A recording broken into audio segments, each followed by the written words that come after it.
Welcome to the Rainmaker Multiplier on Demand, a podcast for leading financial professionals, or rainmakers, and their teams that offer support for securing a successful future. From marketing help to staffing structure, listen and subscribe for actionable insights from advisors and skilled professionals alike. Hello, and welcome to another episode of the Rainmaker Multiplier on Demand. Very exciting topic today, creating and establishing your own brand of thought leadership. We know this is a popular one with our network. We've covered a couple times before, and we have a very appropriate and exciting guest today, Jeannette Bajalia. Jeannette is a senior wealth manager at JL Smith and president and founder of Woman's Worth LLC. Thank you very much for joining us, Jeannette. Oh, it's great to be with you, Matt. Yeah, always enjoy catching up with you and getting to share all this with our audience today. Before we tee up the questions here, I think part of the reason this topic is so popular is so many more prospects these days, especially in this digital age with the availability of social media and everyone's looking everything up on their phone, that I guess depending on where you look, the statistics are different, but there's more and more prospects doing their homework before they even reach out to an advisor in this industry, and positioning yourself as a thought leader and being that go-to person when they are ready to make a decision, because it is such an important decision of who to entrust with your financial future, with your legacy for you and your family, is finding someone that you trust. And so I think that's why this particular topic is so important right now. So, Jeannette, I guess the best lead-in for that is, can you just share with the audience, because it's so impressive, your background, like how you got here and specifically how you got into the world of financial advising and how that led to you wanting to be a thought leader, especially in your specialty niche? Thanks for asking, and just stop me because I get very passionate and deliberate about the message. This is my second career. I retired at the age of 55, and yeah, I'm dating myself because that was 60 years ago. And I retired from a 38-year corporate executive career. And I was always the first female this, first female that, and everything, very successful in the corporate realm. And when I retired, I wanted to get help with my financial planning. I wanted a life plan. I didn't want a money management plan. So I had already figured out how to save and accumulate in spite of my caregiving responsibilities and spending a lot of time, a lot of my personal assets on my mother's, my great aunt's long-term care. And so I interviewed 5 financial advisors, and I was asking them for a holistic plan. I was asking them, the only thing I thought of is retiring as a strategic planner in the corporate realm. And all 5 financial advisors that I interviewed, they were all 5 men. They asked me the same 3 questions and they proposed the same portfolio, 5 completely, 3 institutional platforms and 2 independent advisors. And I felt as a woman, one, they didn't hear what I was asking for. They were selling me investments. I was looking for a financial plan, and all they wanted to do was grab my money and take it. And so it didn't seem like I fit the real protocol for that. So I said, I just can't believe people would hand off their money to someone who really doesn't understand, well, how are you going bucket? At the time, I thought buckets. My bucket, because I spent $250,000 on my mom's long-term care. How much did I need for my long-term care? I had saved all my money in IRAs and tax-deferred accounts. They didn't care about those concepts. All they cared about was throwing my money in the market. And they recommended the same portfolios. I'm thinking, this is crazy. So I said, you know what? I'm going to have to be an agent of change, an agent of disruption. Particularly, I felt like I was underserved as a female financial advisor. They drew conclusions about me as a female that they should have never drawn. Matt, I'm here as a product of that journey. After retirement, you know what? God closes one door. He just opened another one. And I am going to go help more people like me. So inspiring. Everything happens for a reason. I think it's safe to say that you've established your personal brand within the financial sphere here, an author, a speaker, a very successful advisor, obviously. What were your initial steps to establishing your voice and your message, like being you, Jeannette? My initial step was saying, all right, I know what my experience was. And I know I joined a so-called retirement planning firm, but all they did was sell insurance products. They didn't even do investments. And so I knew that wasn't right either. So what I did is I said, all right, I was seeing a few clients come through the doors of this gentleman's firm. And it was pretty fascinating to me because they were widows. They were women who got handed divorce papers after a 32-year marriage. And they really didn't have the right type of relationship with money. So I said, you know what? I wonder if there are a lot of these. I wonder if there's more like me as a woman feeling that people were not speaking my financial language. They were speaking the industry's financial language, which evolved from a left brain mindset. And here women are right brain. So I said, all right. So what I did is I contracted with a national marketing firm and I said, I wanted to do focus groups. I didn't want them to know who it was. I wanted to know if there was a viable platform that women were looking for. And I wanted to know what women thought about investment advisors. I wanted to know what women really and truly felt about the investment industry and their relationship with money. And so I wanted it to be a blind focus group, and I contracted with a national marketing agency, and they did 3 focus groups for me. And one of the questions was to all these focus groups, do you think there's relevance for a brand that focuses and specializes with women? And there was unanimous consensus, both from a deeper market research and the focus groups of women, married, single, divorced, and women who were just like elder orphans kind of women.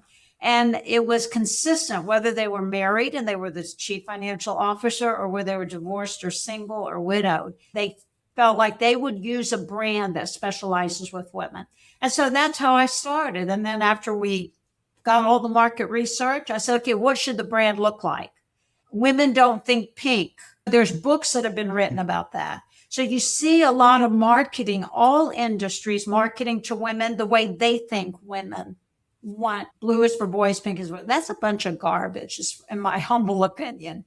But the market research told us that. So the brand was developed, again, going back to the marketplace, having the female financial consumer, the target market I was looking to reach, to educate, to empower, and to inform. And that's how the brand was created. It was costly proposition, but I was willing. I was so committed to helping women that I just felt like I was willing to put the dollars into it, because there will be rewards in the back end if the rewards were merely to educate women to take charge of their financial future. Honestly, the part I love about that story too is you knew deep down some of those things and invested your own dollars to make sure that you verified that you weren't just assuming what they wanted. You went and made like a research and data backed decision to move forward with this, so that you knew you were like speaking to the right crowd and illustrating that the right way. Is it you put your money where your mouth is on that. Yeah. That's incredible. Now, with that, obviously identifying that brand and moving forward, we know a big part of any brand is the core values. You want that to come forward as who you are as a person and make sure they can see that. People want to work with people they know and trust. How important was that in identifying your core values as part of this? And do you mind sharing any of those or how you came up with those during your process? I'd love to. Thanks for asking that question, because to me, that's where I achieved the success. Aligning my core values of serving others before I serve self. My value of caring more about you and your dreams and your goals and your family than I care about your money. Because really, money is just a means to an end. It's communicating those core values that says, I'm here to educate you because I'm not making your financial decisions. I want to educate you, give you the information in the language that you want. And I started speaking the language of women in the financial industry, not the language of men. So I was changing the language that I used, changed it from financial planning to lifestyle planning, because at the end of the day, it's about achieving a lifestyle with the money that you have. And so basically it was communicating in every interface, whether it's when I'm speaking, whether it's I'm delivering content, whether it's in a one-on-one, I am absolutely talking about them, their dreams, their desires, and how much I care about them. Because see, that's what my experience with the financial industry, they don't even want to know who I am and what the purpose of my money is. And all they want to do is take and invest it. I just really changed that. The core value being, what is the purpose of your money and how can I help you achieve your life goals? And then it becomes intuitive to both anyone in the financial, that is a financial consumer. If you show them a plan that gives them predictability and certainty for achieving their goals, and you present it in a language they understand. Now, understand, women have different financial languages, and we have to make sure we go to them with their financial language. And so as it relates to the core values, that's my core value, is communicating in a manner that someone understands. I could care less about the initials behind people's names, all these fancy, whether you're a CFP or RCIP or this, that, and the other. We don't care about those. We care about, do you care about serving me and my household in the manner we need to be served to accomplish our life goals in a world of uncertainty, in a world where women are living so long? And how do I take care of myself and not be a burden on my children? Because that's what the women told us, the top two priorities. They don't want to run out of money. They don't want to be a burden on their children because they've run out of money. So basically, I cultivated, and those are my personal values. I took care of a mother who lived to 93 and an aunt who lived to 100. I paid their way through life. Women don't want that. It was so demoralizing for both of them that I was in that role. So as it relates to core values, if you build a model and a brand that honors, that is in alignment with your core values and those people that you plan on serving, that's a winning proposition. Yeah, and you can tell that in the feedback from your clients that we've seen before. And it's that saying that people don't care how much you know until they know how much you care. And you can tell that comes through in your core values and honestly from your clients, but from your staff too. Obviously, I work closely with your team and you can tell that they feel the same way. So for our listeners today, I know you mentioned you worked with a firm when you went through the marketing and the branding for this and developing this. But for any advisors that are out there and they're doing their thing, but they want to take a step like you have and really establish their brand, is there anything you can share about that process you went through of mapping out those branding efforts in terms of how to identify your right core values or their goals or their message? I think one of the things that you want to do is be clear on your target market and then align resources. What I had to do is turn off my mental model of this core market because I'm a woman. I wanted to tap into this market. I wanted to serve women. I didn't want to sell to women. I wanted to serve women. And I had to turn off my brains because I thought I knew what it looked like. But I engaged in interviewing firms that brought me proposals. See, I knew what color my brand should be. I thought I knew. I said my brand should be this color, and this is the messaging of my brand. And then when we collected all the data and everything, they just dispelled all of my preconceived ideas and notions, and they provided the facts. So the first thing that advisors need to do, turn your brains off because you don't know any more than the people externally that work in the marketplace. And they're the ones that are supposed to be objective and give us fact-based data. And so I wasn't going to spend all this money and then just overrule their recommendations. Basically, that's what it is, to just put our egos aside. You can use your ego later on in the game, but if you're trying to establish a market brand to differentiate you from your competitors, pay for it, one, listen to what they have to say, and then embrace what they have to say. Now, there are different marketing campaigns that they would run for me. And then I created what's called a client advisory board. I created a Women's Worth client advisory board. I took key clients and I took them the brand and I took them, even when I was writing a book, I took them the outline to the book and I allowed the people who I sought to attract more of, I allowed them to help me define the brand. And see, if we're not willing to set our personal egos aside, if we're not willing to hear from the people we serve, as brutal as they can be, which is what we want, that to me is a winning brand. When you've got an inside perspective, inside being your clients, and outside perspective, outside being the marketing teams of the relationships that you build, then you're able to really cultivate something that wins and that works. Yeah. And I think that's a key takeaway if you're listening or watching to this interview, are those client advisory boards that you do, Jeannette. Because I know when you've shared that idea in other forums here with C2P, you can see the light bulbs go off with the other advisors that are on there. You almost forget that you have that built-in focus group. Don't just assume what your clients want. Go ahead and ask them. They're going to be honest with you because they know that experience is going to change for the better for them too. If you're listening as an advisor, like you said, you got to put your ego aside. If you're truly listening, there's a lot of nuggets you can pick up. And they can prevent you from going down landmines. Like one marketing firm insisted that we go this campaign. And part of the campaign was, would you treat your finances the same way you treat your favorite pair of shoes? And I said, that's not going to fly with our market. And then they had the campaign was drawn out with a bright red high heel stilettos. I said, our market doesn't wear those shoes. Our market.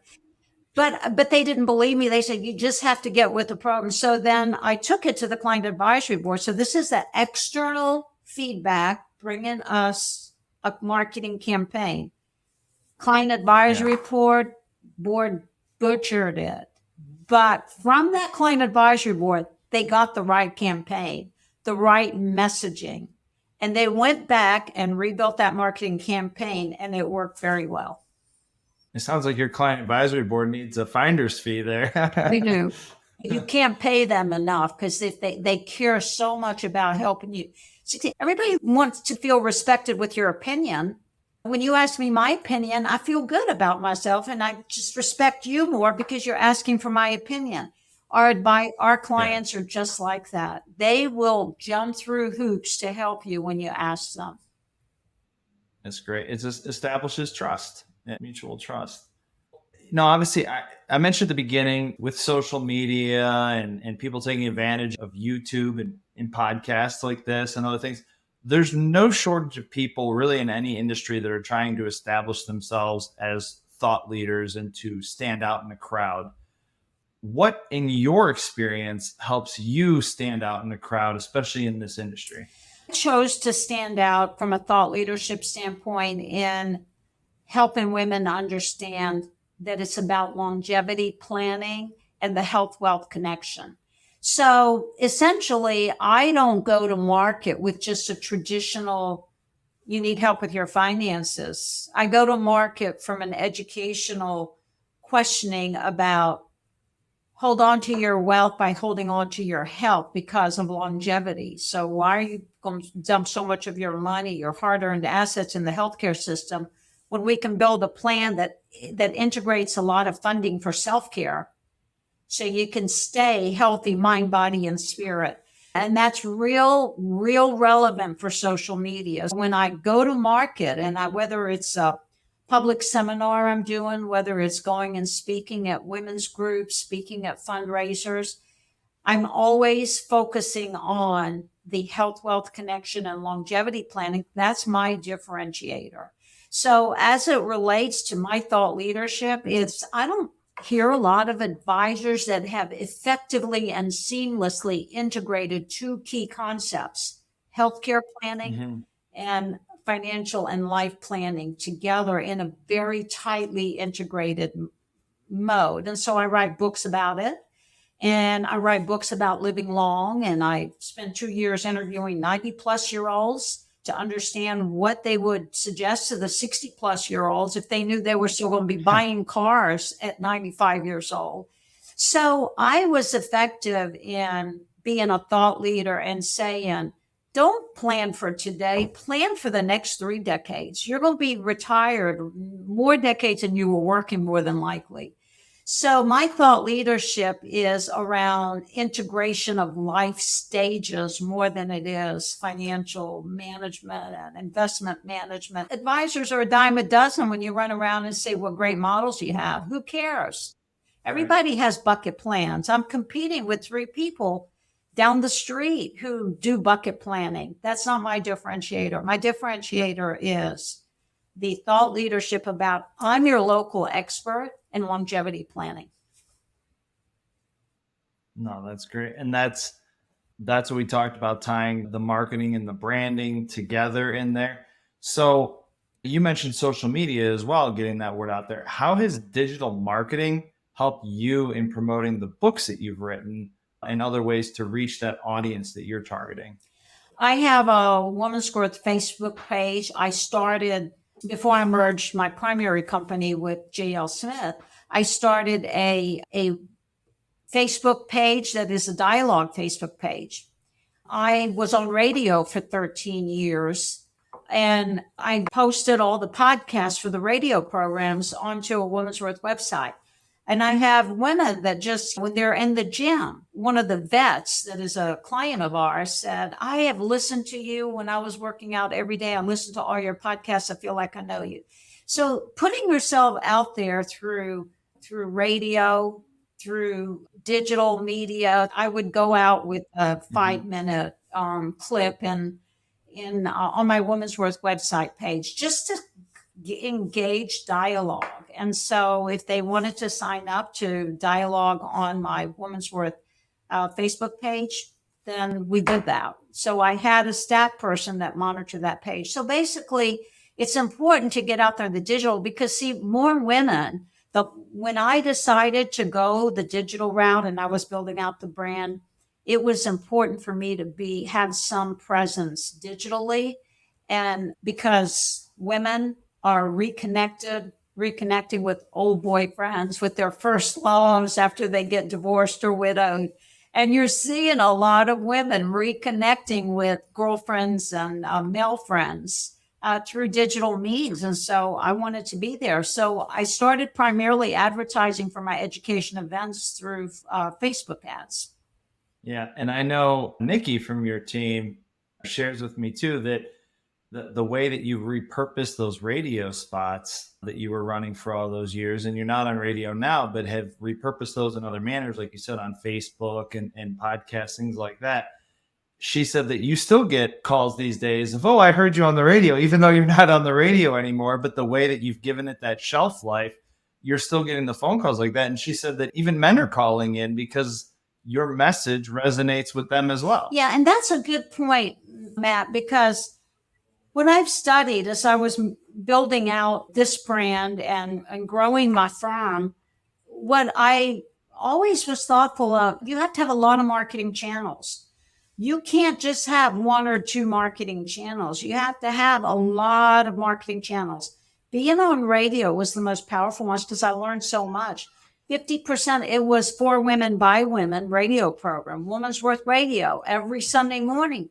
50% of the callers were men looking for someone who could try to help their wife get engaged in the financial planning of the household. So they felt like if they could talk to a female advisor, maybe their wife could get more interested in it. So it was a mechanism to learn more about what the market was asking for. But as importantly, it just got me to be an authority. Writing books wasn't enough, and getting the books out there and speaking wasn't enough. But then when you had the radio continuously being out there when I couldn't be out there, that's critical. And I think that's what a lot of advisors fail to recognize, that you have to put a lot of skin in the game to differentiate yourself. And you're not going to differentiate yourself. I don't differentiate myself with brilliance, with accolades, with all these credentials. I just say, if you want someone who cares more about you and your goals than your money, you want to talk to me. It's a simple message. It's hard to swallow. I do think in my time in this industry, a lot of advisors just think of marketing as lead generation. And they forget that branding aspect of anyone can run lead generation and say, hey, come work with me. And as a financial advisor, I do X, Y, Z. But like you said, this is what's going to set me apart or my brand apart from the crowd. If you want to work with someone like me, this is who I am. These are my core values. And authenticity. And I think that's the other thing. One of the Yeah. values that I have is just being as pure and transparent, authentic as I can. And I communicate that in everything. When I write articles, I do webinars for Robert Powell with Retirement Daily. And I just am so authentic and transparent. And what happens in the financial industry, we as advisors are supposed to be the masters of all knowledge and wisdom. And you know what? We're not. And the minute we let them know, says, look, I'm just here, just go out and find the information that we need to help you achieve your goals. It's allowing us to be vulnerable, allowing that person sitting across from me. And see, this is where the financial industry has fallen short with regard to serving women. We don't allow them to be vulnerable. Women have done stupid things with money. Let's face it, because we're bleeding hearts, whether it's with our kids, whether it's with significant others, with partners. I've had women that walk through here that lived with a guy for 13 years, paid off all their credit card bills for $60,000, and they walked out on that. That's a very strong sense of betrayal. We have a lot of that pain, and we have to allow the people sitting across the table from us to allow them to be vulnerable and embrace that vulnerability and feel and let them feel that you were impacted by that story. And we just don't really get deep enough into the stories that bring out that vulnerability. And if you can get to that level, your close ratio automatically goes up because you're coming across it with very sincere. So it is the brand, but it's how you interact with your brand as well. Yeah. And honestly, that's a great segue thinking to my next question. Like, how do you find that your brand has affected your relationship with your clients? Does it add to the familiarity with you, even leading into these meetings, because of your transparency and openness? I got what your question was about how does the brand integrate in the sessions. It's I lead in with my story. If they haven't read my book, I lead in with my story and say, look, in a nutshell, I do what I do because I felt underserved in the financial industry. And I'm here to understand what your expectations are and how we go about achieving your expectations, not mine. And before I get started, I said, tell me what your elevator speech, tell me your story. I will not move on. I don't care. I drive the other advisors nuts because sometimes when they're in meetings with me, I'm going to spend an hour and a half on that special needs son because I'm not going to follow a process when there's a lot of that vulnerability. There's a lot of that. I don't sleep at night because I don't know what's going to happen to this 45-year-old son of mine who's totally dependent on me. I need to make sure I have resources for him. So when you're doing that kind of planning, that's a life plan. That's not a financial plan.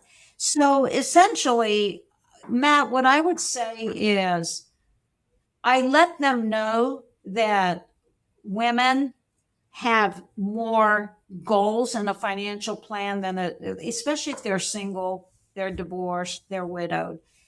And there's so many boomers that are the caregivers to their disabled children, adult disabled children. I have it in my own family. My sister and her husband are retired and they have a 40-year-old that's totally going to be dependent on them the rest of their lives. And we created plans for who's going to take care of him afterwards. So I think if you want the market that I'm in, I'm not saying that's a brand that everybody should cultivate because if you're not sincere about this kind of brand, I just would say you are going to get into the weeds and you're going to get into those tough challenges and you're going to get into that. If I agree to work with women, it's an emotional agreement between me and that prospective client. It's not just a financial arrangement. It's an emotional relationship. And am I prepared to deal with that level of emotion? Am I prepared to be at their bedside with them when they put their husband in hospice and they call to tell me their husband is in hospice? As a financial industry, I would argue that the leaders and the ones who will succeed across time regardless of whether markets are up or down, the ones who are going to retain more of their client base are the ones who communicate that compassionate, caring conviction to their target market. And you can't replace that kind of rapport that you've developed there. They won't leave you. No. Thank you for all this you've shared so far. I guess as we land the plane here, the last question, any last piece of advice that you want to share with the other advisors listening that are ready to put in that work on establishing their personal brand? And any last minute nuggets that you want to leave for them? I would just say, develop a strategic plan for the brand, develop a programmatic level, a plan, and then get the right resources to help you. And bottom line, don't think you know more than those resources that you've brought on board to help you. Just set what you know aside and tap into the intellectual wisdom of your clients.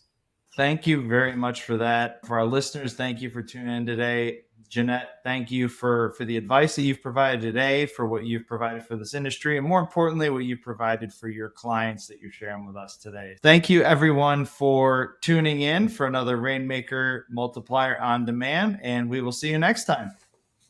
Thanks for tuning in. This podcast was brought to you by C2P, an organization whose purpose is to educate, train, grow, and support holistic financial advisors so families can achieve true prosperity. Never miss an episode by subscribing now to discover new resources and strategies. Visit c2penterprises.com to learn how we can help scale and secure your business. At the time of delivery and any subsequent publishing, information was deemed reliable, but is subject to change by the time of listening or viewing. The contents of this piece include options and projections of C2P, are subject to change, and are for informational purposes only. The information provided in this presentation is not intended to be individual investment, tax, or legal advice.